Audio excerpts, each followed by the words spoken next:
Baik, terima kasih. Assalamualaikum warahmatullahi wabarakatuh. Selamat pagi, salam sejahtera untuk kita semua yang kami hormati, Bapak Ketua Persi, Bapak Kuncoro, Dr. Lia, Dr. Imran, dan untuk narasumber yang lain sebagainya.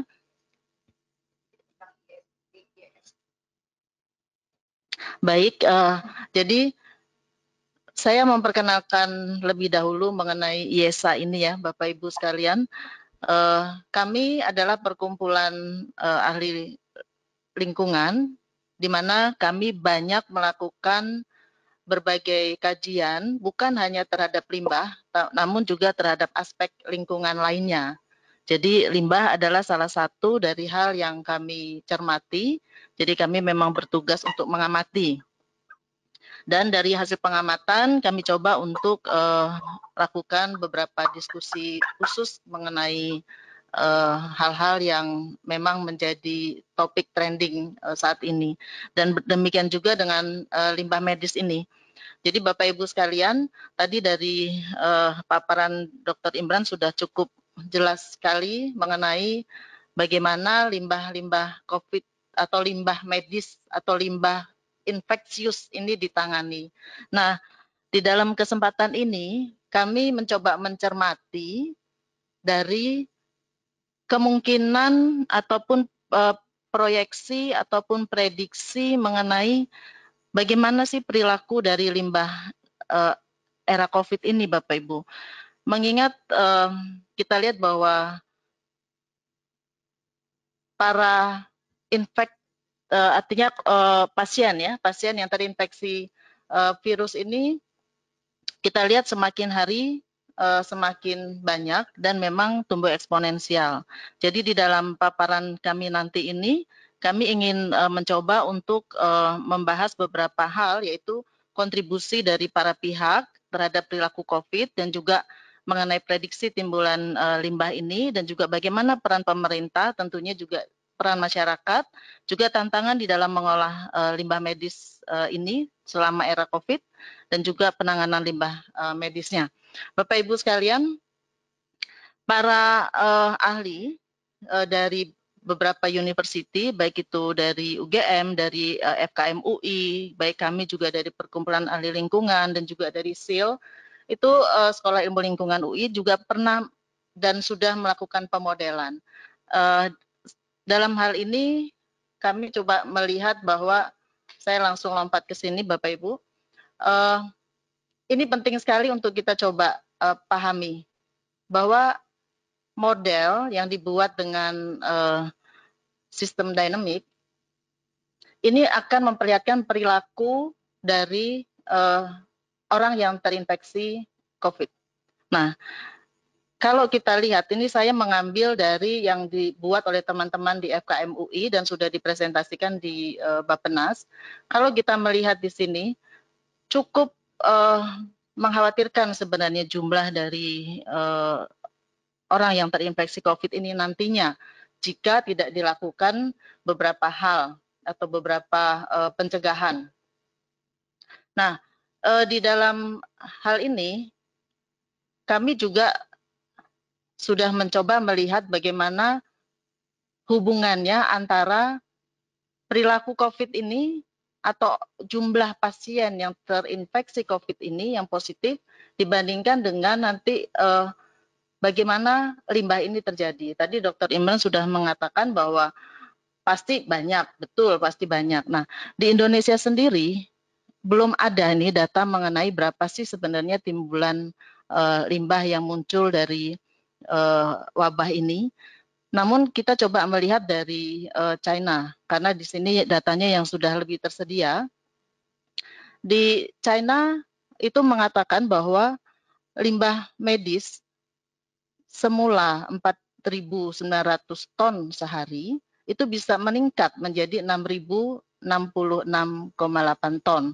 Artinya Bapak Ibu kita bisa lihat bahwa peningkatan ini cukup banyak, mencapai 1.164 ton per hari. Dengan jumlah korban positif COVID sampai dengan akhir Maret kemarin itu sekitar 81.000 sekian. Nah, kita sampai saat ini 1.500. Namun kalau tadi kita lihat prediksi dari para pemodel, bisa diprediksi bahwa kemungkinan kita bisa berada pada kisaran 600.000 orang kalau memang dilakukan intervensi seperti contohnya menjaga jarak, kemudian juga stay at home, work from home, dan segala macam. Nah, bisa dibandingkan ya Bapak Ibu, jadi 82.000 di Cina dengan 600.000 di Indonesia nantinya. Kita berharap ini tidak terjadi, tetapi harus diantisipasi. Nah, kalau kita konversikan limbah yang ada di Cina ke dalam pasien yang terinfeksi, memang ini bukan semuanya berasal dari pasien, tetapi juga tentunya dari para tenaga medis ataupun APD dan semuanya. Wabah COVID ini menyumbang penambahan limbah medis 14,3 kilo per hari per pasien, Bapak Ibu. Kita bisa bayangkan bagaimana nanti di Indonesia. Nah, kalau kita kalikan tadi dengan yang paling minim saja, itu bisa mencapai 8.000 ton per hari. Sudah bisa dibayangkan oleh kita semua bagaimana ini harus ditangani dengan cepat dan cara yang tepat. Pemerintah sudah melakukan upaya. Tadi seperti Pak Imran juga bilang sudah banyak melakukan diskusi juga dengan KLHK ya Pak ya. Nah, KLHK pun sudah mengeluarkan edaran ini, yaitu bagaimana nanti menangani limbah infeksius yang berasal dari pasienkes, kemudian limbah infeksius dari ODP yang berasal dari rumah tangga, kemudian pengelolaan limbah rumah tangga dan sampah sejenis rumah tangga. Nah, upaya ini baik sekali Bapak Ibu sekalian, namun yang menjadi pertanyaan bagi kita semua, bagaimana ini bisa dilaksanakan dengan baik? Dan ini menjadi upaya siapa? Nah, di situ saya memang tuliskan KLHK dan Pemda. Kenapa? Memang di sini kita harus melokalisir limbah-limbah medis ini. Jangan semuanya kita coba larikan, tadi sudah disampaikan, ke pengolah limbah yang mungkin saat ini mengirim limbahnya ke tempat yang cukup jauh. Tapi bagaimana kita bisa mencoba untuk mengatasi ini secara regional. Ini yang harus kita pikirkan sama-sama dan mungkin bisa diskusikan juga di dalam kesempatan ini. Nah, tadi disebutkan juga di presentasi sebelumnya bahwa hanya 83 ya Pak ya, 82 rumah sakit. Ini saya masih menggunakan data tahun 2019 bahwa 96 rumah sakit yang memiliki insenerator. Betul bahwa saat ini pengolahan limbah memang tidak bisa hanya mengandalkan pada satu teknologi. Kita harus mencoba untuk beberapa teknologi lainnya. Dan seperti kita ketahui, saat ini pengolah limbah yang besar itu hanya ada 6 masih ya sampai saat ini, dan 5 di Jawa dan 1 di Kalimantan. Sementara itu kalau kita tadi coba melihat lagi mengenai berapa banyak limbah yang nantinya akan muncul, bisa kita pikirkan sama-sama, cukup nggak? Pasti nggak cukup kan Bapak Ibu sekalian. Nah, ini yang menjadi pemikiran kita semua. Tadi juga sudah disebutkan mengenai teknologi selain insenerator, baik sekali, seperti di Sulawesi juga sudah memiliki rumah sakit Kandau kalau nggak salah ya. Nah, itu sudah memiliki autoklaf, namun kita lihat bahwa autoklaf kemudian microwave dan semuanya itu juga harus sampah-sampah yang selektif. Nah, di sini peran kita semua, bagaimana kita menggunakan teknologi lain untuk supaya teknologi itu bisa bekerja dengan baik. Tentunya juga nanti dimulai dengan pemilahan yang dilakukan oleh rumah sakit harus benar-benar baik.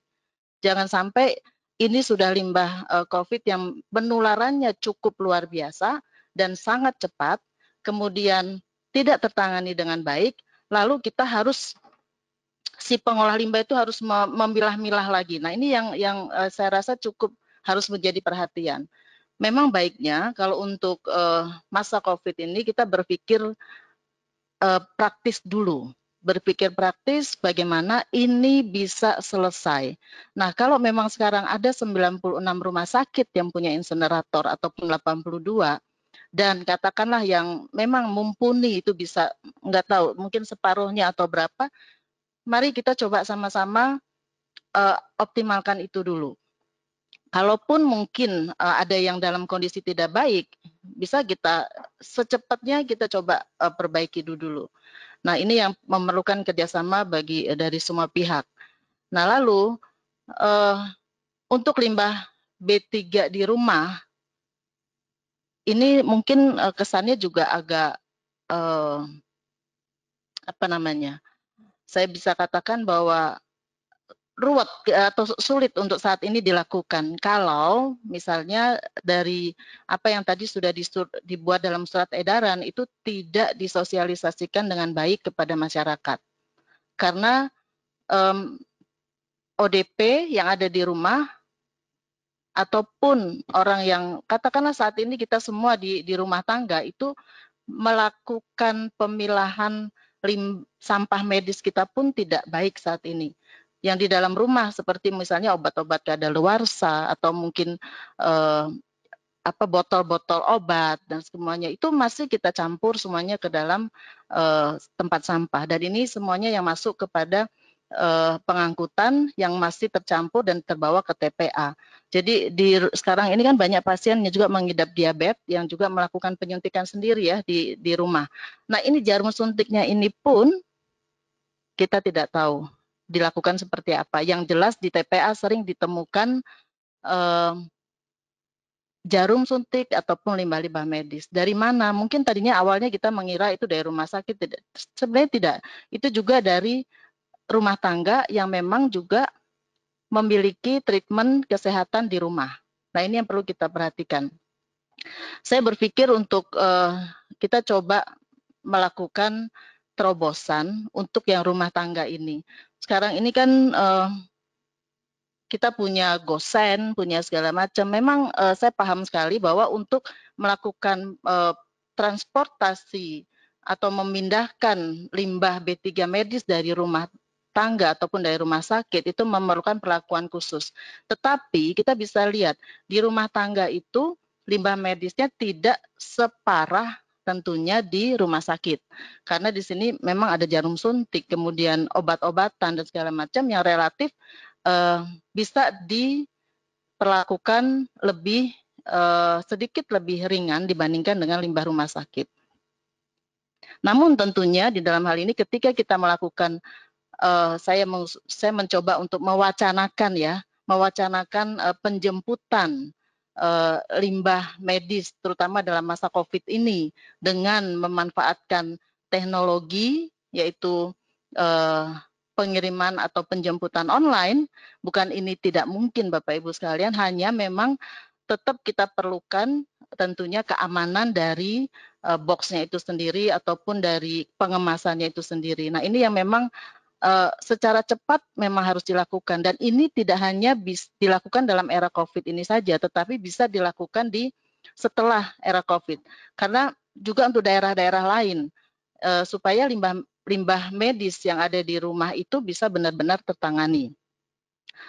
Persoalannya sekarang adalah setelah diangkut mau dibawa kemana? Nah, ini yang menjadi PR juga. Setelah diangkut mau dibawa kemana? Ini yang nanti kita juga bisa coba beberapa hal kita coba lakukan, yaitu misalnya tadi sudah disebutkan DLH, ini harus menyediakan di daerah ya, menyediakan drop box ataupun tempat ataupun menerima limbah medis dari rumah tangga ini, karena jumlahnya kita belum ada yang meneliti. Nanti mudah-mudahan kami juga coba masuk ke sana berapa banyak limbah medis di rumah tangga ini yang ada, dan jumlahnya bisa dipastikan pasti juga cukup besar ya, karena untuk yang diabetes dan segala macam atau mungkin ketika perawatan ginjal dan segala macam itu pasti banyak sekali limbah medis yang juga ada di dalam rumah. Nah, sedangkan untuk limbah medis yang ada di rumah sakit, ini kami mencoba membuat satu contoh Bapak Ibu sekalian, bagaimana pengolahan limbah medis ini bisa dilakukan secara bersama-sama oleh rumah sakit di dalam satu wilayah. Karena di dalam PP 56 sudah dibuka sebenarnya kesempatan untuk rumah sakit itu bisa melakukan pengolahan limbah in situ dan juga menerima limbah dari rumah sakit atau klinik yang lain. Nah, ini yang mungkin perlu kita coba cermati. Sebagai contoh, misalnya ada satu rumah sakit, saya sebutkan di sini RSPAD karena di situ salah satu rumah sakit yang saya lihat di dalam daftar itu memiliki izin untuk pengolahan limbah. Nah, bisa menerima limbah dari rumah sakit yang lain. Nah, tentunya dalam hal ini kita harus melihat berapa kapasitas yang ada di setiap rumah sakit tersebut dan masih bisa berapa. Ini mungkin perlu didata juga oleh Persi barangkali untuk mencari data mengenai kapasitas yang ada di 82 rumah sakit itu tadi dan apakah masih memungkinkan untuk menerima dari yang lain. Dan juga kalau kita contohkan di rumah sakit atau darurat ya di Kemayoran dan ini juga berlaku untuk daerah yang lain karena sekarang ini yang masih banyak menerima adalah dari Kemayoran, itu juga bisa membuat satu pengolahan sendiri di sana. Tentunya lagi-lagi saya juga mengatakan ini tidak sederhana mengingat mau pakai teknologi apa dan juga mau di lahan yang mana ini juga menjadi persoalan. Namun ini semua tentunya bisa kita atasi dengan bagaimana kita nanti bisa memappingkan, membuat sebenarnya segera mungkin kita coba mapping di mana lokasi-lokasi yang memang bisa digunakan di setiap daerah dan segera dilakukan upaya tercepat untuk melakukan pengolahan limbahnya dengan pemusnahan. Saya memang dalam hal ini sedikit berbeda sedikit dengan Pak Dr. Imran tadi mengatakan betul sekali tidak hanya insenerator, betul sekali, tetapi di dalam hal ini untuk menyelesaikan limbah yang nanti mungkin muncul bisa mencapai ton per hari, ratusan ton, ribuan ton bahkan per hari, kita perlu langkah cepat. Nah, di sini setiap daerah perlu berpikir di mana akan meletakkan tempat pengolahan limbahnya ini sendiri. Dan yang tidak kalah penting adalah transporter. Banyak sekali informasi yang saya dapatkan bahwa dan juga kita lihat di surat kabar ya kejadian-kejadian bahwa limbah-limbah itu dibuang oleh transporter di tempat-tempat yang tidak semestinya.